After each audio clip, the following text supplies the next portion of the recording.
ډیر خلک راسې شته بچو کې داسې کار کوي چې د هلک او د جینۍ فرق کوي. دا خبره یاد ساتل غواړي.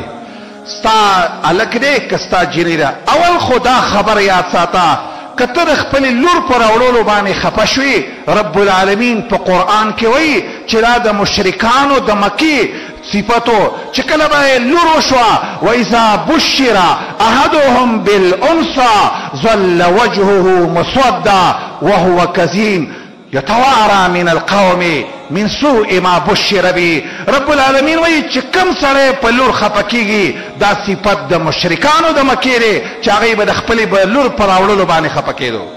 والله دا صفت دا خو د ډېرو دا الله ته پته ده، د دې ښکاره نښه رسې ده چې لور یې وشي نو چاته څه نه وایي، نه پې عقیقه کوي، نه ولا نور مبارکي چا قبلوي، نه بل چاته د مبارکۍ خبره کوي. چې زوی وشي نو بس بدماشان او مرداران خلک به ډزې هم پکې کوي، نور ګنده کارونه هم کوي. په ځای د دې چې رب العالمین ته شکریه ایستلی سجدې ورته لګولې چې د اول نه دې د بچي په سر داسې کارونه وکړه چې د قرآن او د حدیث خلاف دا بچی به ستا کوم صحیح بچی جوړ شي.